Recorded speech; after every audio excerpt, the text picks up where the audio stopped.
itu tanah itu adalah ikatan batin.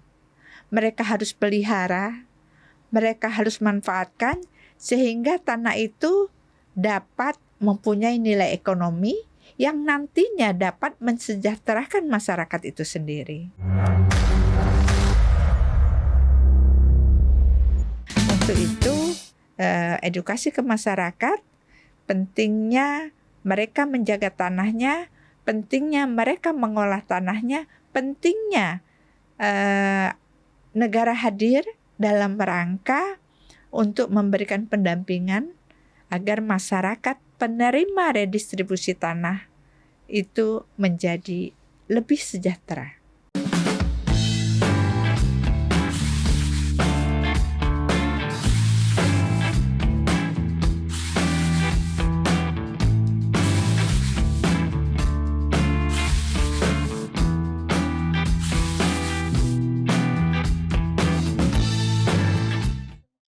Halo teman-teman, balik lagi sama gua di podcast Tanya Mas Jordi.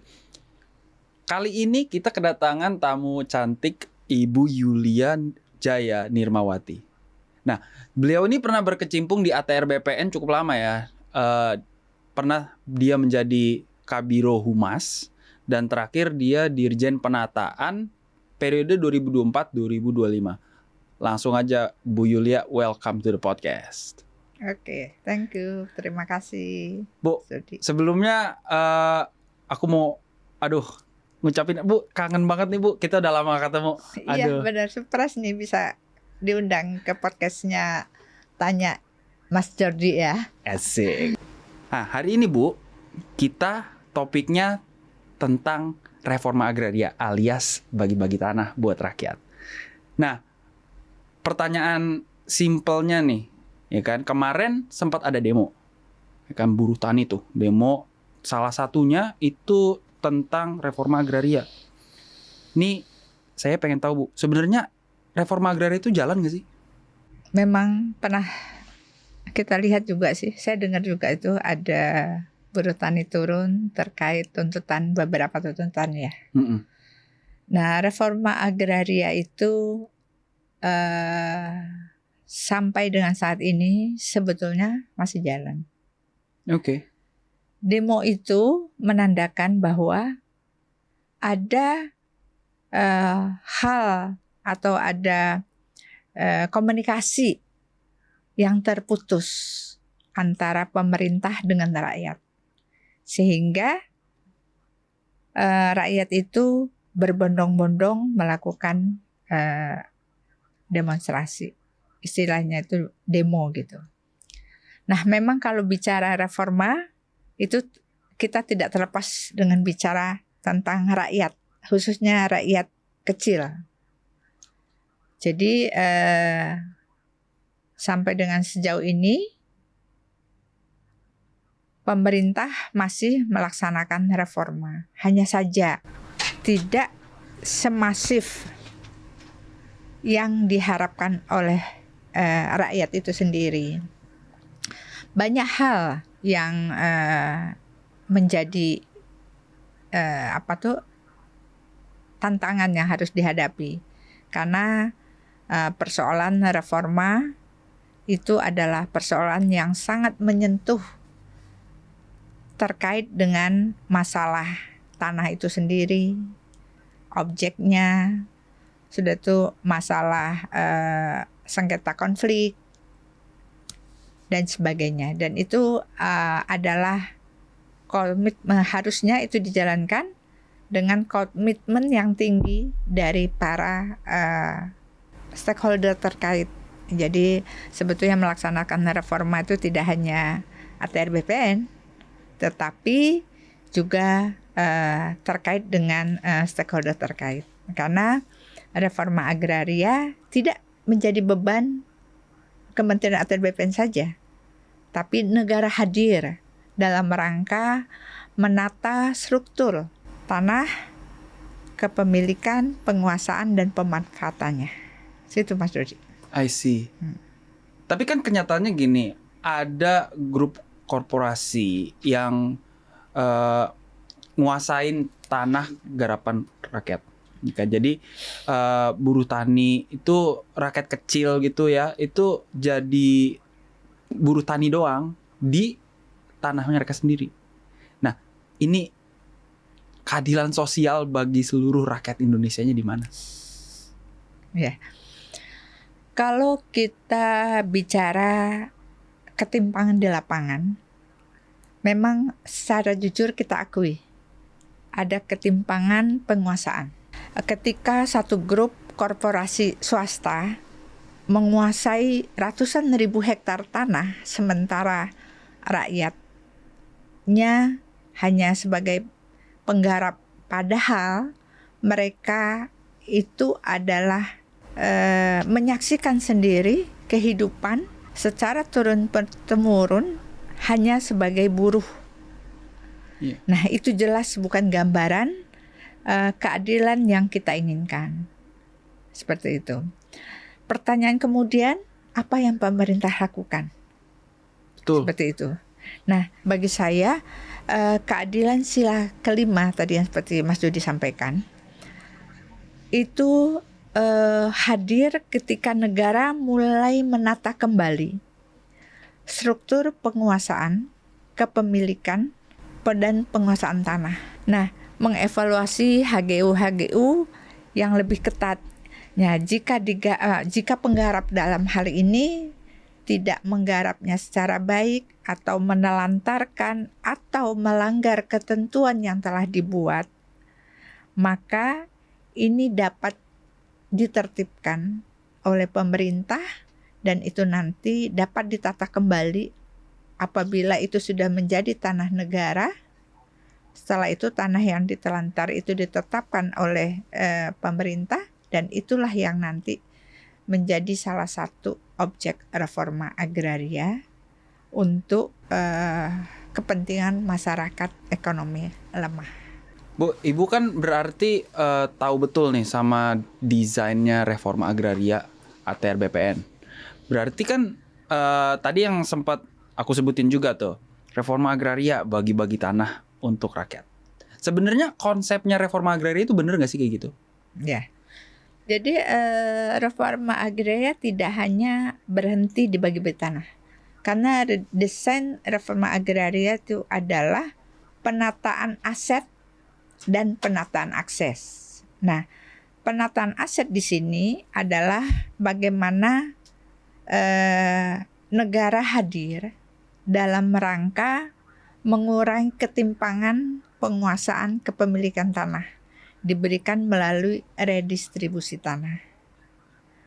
Dan penataan akses melalui pendampingan pemberdayaan masyarakat, pendampingan terkait dengan akses permodalan, sehingga tanah yang telah diterima oleh masyarakat itu dapat diberdayakan menjadi tanah yang bermanfaat sehingga mempunyai nilai ekonomi.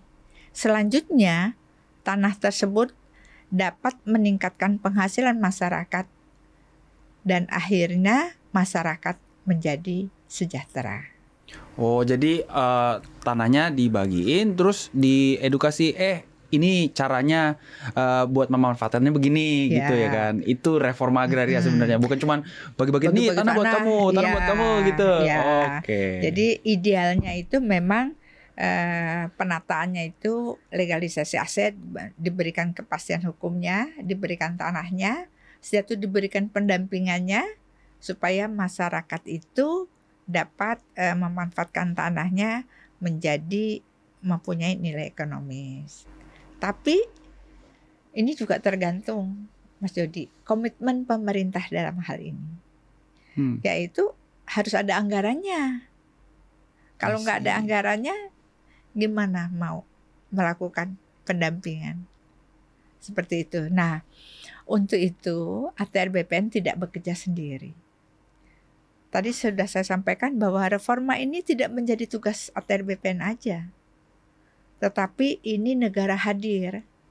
Jadi melibatkan kementerian lain, partisipasi masyarakat, pemerintah daerah. Jadi komitmen mereka juga ditunggu karena kolaborasi dan sinergi itu sangat penting agar tujuan dari reforma agraria itu dapat dicapai, masyarakatnya makmur dan sejahtera. Bu Yulia, kan salah satu sumber lahan untuk reforma agraria itu dari kawasan pelepasan hutan. Pelepasan kawasan hutan, gitu ya. Kawasan hutan. Nah, itu aku mau nanya nih, ini boleh dikoreksi ya kalau salah. Bener gak sih yang aku dengar nih, kehutanan sama pertanahan itu nggak akur? Nih. Maksudnya tuh kayak masih ego sektoral gitu. Emang masalahnya apa sih? Nggak akur di sini tuh yang seperti apa? Maksudnya itu tadi kayak ego sektoral gitu loh. Jadi kayak masih rebutan sana sini gitu loh. Bener nggak tuh? Jadi tentunya gitu. Ego sektoral itu memang menghambat suatu pekerjaan.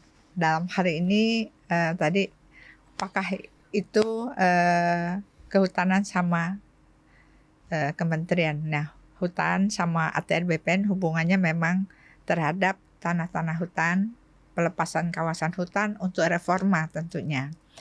Jadi memang kita ingin menghancurkan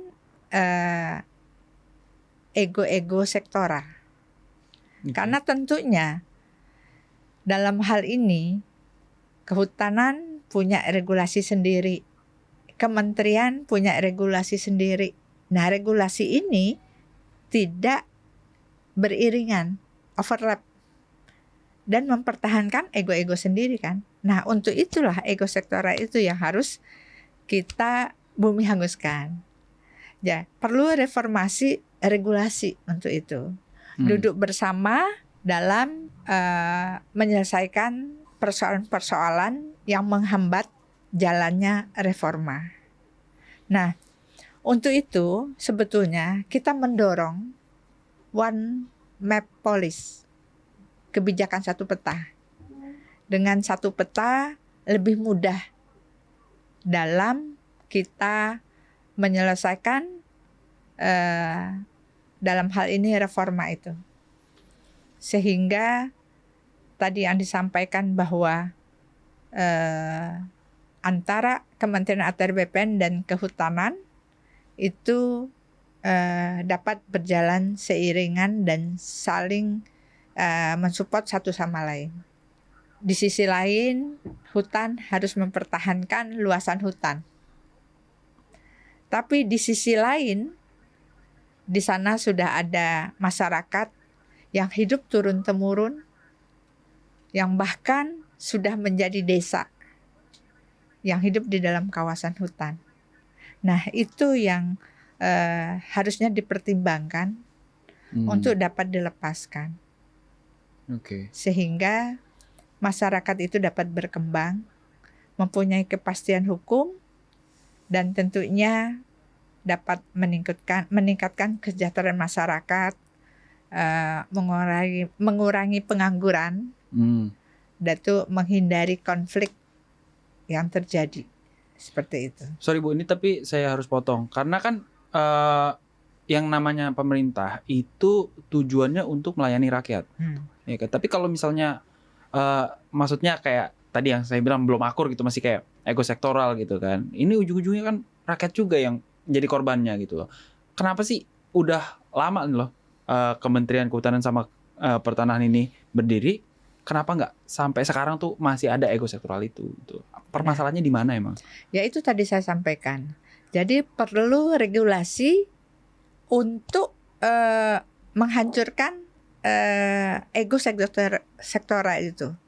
Yaitu tadi kita sampaikan bahwa kita punya regulasi sendiri-sendiri, kebijakan kehutanan sendiri, kementerian sendiri, sehingga itu yang tidak bisa ketemu. Nah, untuk itu kita dituntut untuk dapat bekerja bersama, bukan untuk mempunyai kepentingan masing-masing, tetapi kepentingan yang kita usung ini adalah kepentingan untuk kepentingan rakyat. Nah, untuk itu memang tadi saya sampaikan kita mendorong adanya one map policy itu kebijakan satu peta, sehingga peta yang kita gunakan itu adalah sama. Oke. Peta di BPN dan peta di kehutanan. Regulasinya juga ditata ulang sehingga tidak ada regulasi yang tumpang tindih antara kepentingan yang dibuat oleh ATR BPN dan regulasi yang dibuat oleh kehutanan. Nah, memang harus duduk bersama untuk dapat melihat secara komprehensif persoalan-persoalan yang ada di lapangan seperti apa. Sehingga apa yang menjadi persoalan selama ini yang sering secara tanda kutip disampaikan bahwa kita punya ego sektoral, itu yang harus kita hancurkan. Sehingga masalah ini cepat selesai, dan tentunya persoalan-persoalan yang dihadapi khususnya terkait dengan reforma di kawasan hutan itu segera dapat solusinya. Seperti itu, Mas Jordi. Bu, ini aku pas kemarin riset ya, itu nemuin beberapa kasus unik nih. Jadi pemerintah kan niatnya bagi-bagi tanah, ya kan, bahasa awamnya gitu ya. Reforma agraria itu ya bagi-bagi tanah buat rakyat. Tapi di tengah jalan itu ada, aku nggak mau sebut merek lagi, tapi ada oknum-oknum kayak oknum LSM, ormas, atau mungkin pejabat desa gitu ya. Itu yang ikut campur sehingga lahan yang harusnya didapetin untuk petani asli malah jatuh ke tangan mereka. Nah, ini solusinya gimana nih buat mengatasi masalah kayak gini? Ya, pemerintah dalam hal ini sudah menerapkan digitalisasi. Jadi ATR BPN ini untuk penerbitan sertifikat tanah, redistribusi tanah itu sudah digital. Digital ini salah satu yang dapat meminimalisir hal-hal yang kita khawatirkan seperti itu. Jadi selain itu juga verifikasi di lapangan, tidak hanya data yang kita ambil dari perangkat desa saja, tetapi sekarang sudah ada GTRA. GTRA itu adalah gugus tugas reforma agraria yang ada di daerah. Nah, di dalam GTRA itu terlibat beberapa instansi terkait, stakeholder. Setelah itu ada partisipasi masyarakat, dan ini adalah alat yang digunakan dalam rangka menyaring subjek hak, khususnya untuk tanah-tanah reforma agraria. Seperti itu. Nah, Bu, kemarin pas lagi riset nih ada yang sedikit caught my eye gitu ya. Jadi waktu lagi googling reforma agraria, aku nemuin kampung reforma agraria. Apa itu, Bu? Bedanya sama desa biasa itu apa? Ya, kalau kampung reforma agraria pasti bahwa di situ sertifikatnya, kepastian hukumnya sudah dimiliki oleh masyarakat di kampung itu. Oh gitu. Yaitu di situ tadinya adalah penataan aset melalui redistribusi tanah. Jadi negara tidak hanya menata asetnya dengan memberikan legalisasi, kepastian hukum kepada masyarakat, tetapi juga memberikan pendampingan yang dikenal dengan pemberdayaan tanah masyarakat. Nah, programnya itu disebut dengan kampung reforma. Karena kan biasanya kalau reforma itu ada di situ diberi satu hamparan. Satu desa, satu kampung. Nah, itu diberikan pendampingan, udah jelas subjeknya, jelas objeknya, sudah itu punya sertifikat, sudah itu negara hadir di sana memberikan pendampingan, memberikan akses permodalan sehingga masyarakatnya tidak lagi meminjam uang di rentenir, tapi sudah diakseskan di perbankan. Sudah itu di sana ada institusi terkait stakeholder terkait seperti Kementerian Pertanian itu menyediakan alat-alat pertanian, memberikan pelatihan juga terhadap perikanan, juga memberikan, dan itu juga dibangun di sana itu koperasi. Jadi koperasi untuk mengambil hasil-hasil dari masyarakat, memberikan pendampingan, memberikan edukasi kepada masyarakat sehingga hasilnya dapat dipasarkan sesuai dengan kebutuhannya. Sehingga tidak lagi hasil-hasil masyarakat itu dibeli oleh tengkulak. Kalau tengkulak itu kan membeli dengan sekecil-kecilnya dan menjual dengan sebesar-besarnya. Calo gitu Calo. ya. Nah, akhir-akhir ini kebijakan menteri itu bahwa pemberdayaan tanah masyarakat itu dikenalkan dengan model closed loop. Model closed loop itu di mana kita menggandeng pihak ketiga yang juga dapat memberikan pendampingan sekaligus membeli hasil untuk dipasarkan, sehingga harga yang didapat oleh petani itu adalah harga yang bagus, terjangkau gitu ya. Bukan harga yang selama ini ditentukan oleh tengkulak. Dan masyarakatnya senang karena konfliknya juga terselesaikan, masyarakatnya juga dapat memanfaatkan tanahnya, dan akhirnya masyarakatnya itu meningkat ekonominya, dan tujuan kesejahteraan masyarakat sebesar-besarnya untuk rakyat itu tercapai. Okay. Nah, untuk itu kita tahu keterbatasan anggaran yang ada, sehingga kita juga berkolaborasi dengan swasta. Kita mencari-cari CSR, atau kita juga meminta pemerintah daerah untuk dapat berkomitmen dalam rangka memperdayakan masyarakat yang sudah menerima sertifikat sehingga tanahnya bisa dimanfaatkan semaksimal mungkin. Nah, untuk itu memang reforma agraria ini tidak menjadi tugas ATR BPN sendiri, tapi itu adalah menjadi tugas kita bersama. Disitulah negara hadir dalam rangka mensejahterakan masyarakatnya melalui tanah-tanah reforma agraria. Seperti itu. Oke. Dulu ya, itu kan ada program transmigrasi, ya kan. Terus janjinya tuh setelah dipindahkan itu mereka dapat sertifikat, tapi ada yang bahkan sampai cucunya lahir aja belum dapat SHM gitu loh. Ini bayar utangnya gimana pemerintah, Bu? Jadi transmigrasi itu keberadaannya di bawah tahun 98 ya, kalau nggak salah ya. Iya, betul. Ya, prinsipnya BPN itu akan menyelesaikan sertifikat yang udah clear and clean, ya. Jadi kalau ada tanah-tanah yang tidak bisa diselesaikan seperti tanah-tanah transmigrasi, itu bukan berarti tidak semua tidak diterbitkan.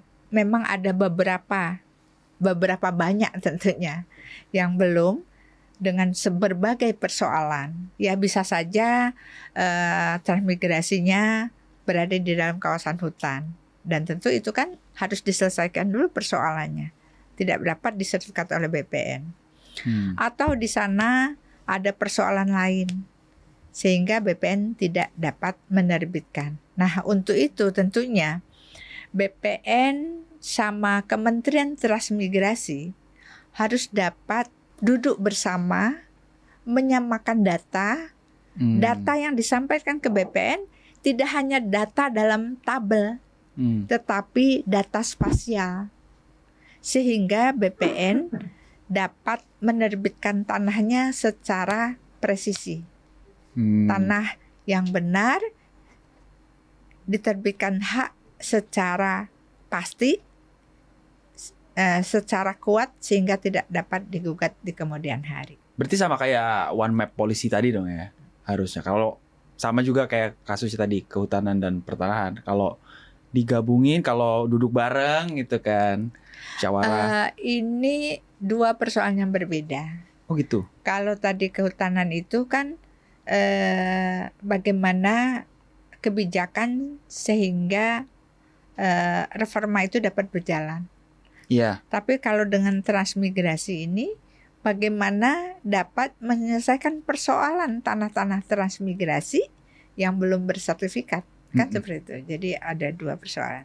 Memang kuncinya itu adalah kerjasama, kolaborasi itu adalah kunci dalam menyelesaikan seluruh persoalan yang ada.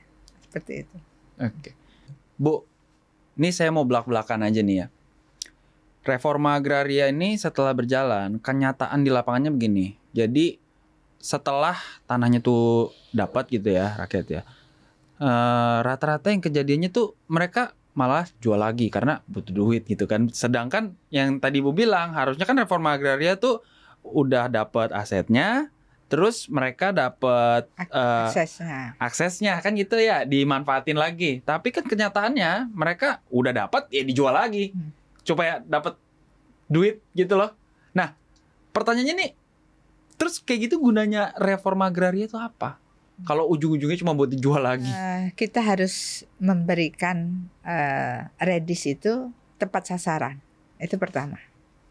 Sehingga yang diberikan itu emang betul-betul petani yang membutuhkan dan yang menggarap akan tanahnya.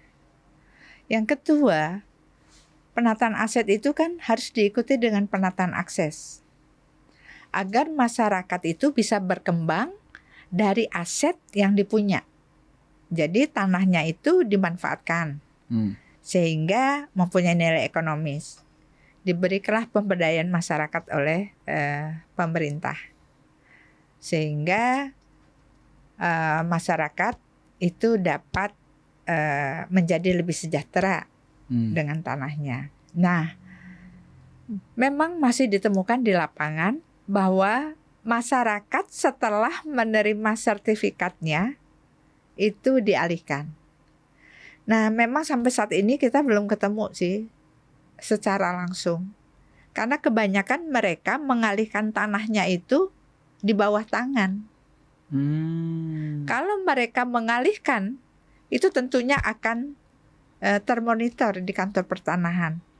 Karena di sertifikat itu disampaikan bahwa sertifikat ini tidak dapat dialihkan selama 10 tahun.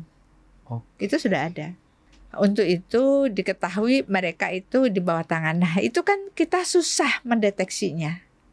Keterbatasan alat kita untuk dapat mendeteksi hal-hal yang demikian. Nah, untuk itu perlunya kita mengedukasi masyarakat betapa pentingnya tanah yang mereka miliki. Itu tanah itu adalah ikatan batin. Mereka harus pelihara, mereka harus manfaatkan sehingga tanah itu dapat mempunyai nilai ekonomi yang nantinya dapat mensejahterakan masyarakat itu sendiri. Nah, tujuannya reforma itu kan untuk kemakmuran sebesar-besarnya untuk rakyat. Ya kalau dia jualkan, ya itu tadi berarti tidak ada manfaatnya. Nah, untuk itu BPN tidak bisa kerja sendiri. Pentingnya kita mengedukasi ke masyarakat. Kita butuh partisipasi masyarakat. Kita butuh organisasi lain yang dapat juga mengedukasi masyarakat. Lembaga-lembaga lain yang juga bisa mengedukasi masyarakat. Pemerintah daerah tentunya, perangkat-perangkat desa. Perangkat desa kan akan menjadi senang kalau masyarakat di sekitarnya menjadi sejahtera. Desanya juga akan jadi sejahtera. Untuk itu edukasi ke masyarakat, pentingnya mereka menjaga tanahnya, pentingnya mereka mengolah tanahnya, pentingnya negara hadir dalam rangka untuk memberikan pendampingan agar masyarakat penerima redistribusi tanah itu menjadi lebih sejahtera. Terakhir ini ada statement yang bisa disampaikan sama tentang reforma agraria ini untuk masyarakat. Ya, reforma agraria itu memang harus dijalankan dalam rangka mengurangi ketimpangan kepemilikan tanah. sehingga tidak ada lagi petani-petani gurem yang hanya bertahun-tahun bahkan berpuluh tahun itu hanya menggarap tanah saja. Reforma agraria adalah investasi untuk jangka panjang di mana negara dapat mengatasi kemiskinan dan ketimpangan. Jadi, komitmen penuh dari pemerintah untuk dapat melaksanakan reforma agraria dalam rangka ketimpangan kepemilikan.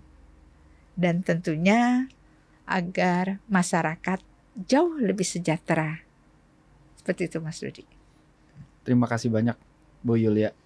Sekali lagi terima kasih banyak untuk datang ke podcast kita, memberikan informasi, wawasan, dan membuka pikiran saya. Pastilah terbukalah wawasannya. Setelah ngobrol-ngobrol sama Bu Yulia, saya jadi lebih tahu apa sih itu reforma agraria gitu. Manfaatnya apa, gunanya apa, mekanismenya gimana. Buat teman-teman yang udah nonton, terima kasih banyak. Support terus channel Tanya Mas Jordi dengan ngeklik subscribe di bawah.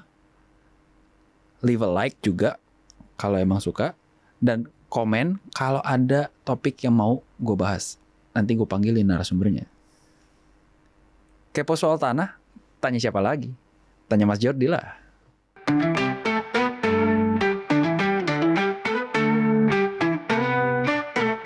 Tanya Mas Jordi, jawab semua tentang tanah. Dari hak hingga sertifikat tak ada yang terlupa. Dengan setiap kata kita jadi paham. Tanah yang aman, hak yang terjaga. Tanya Mas Jordi, jawabannya jelas.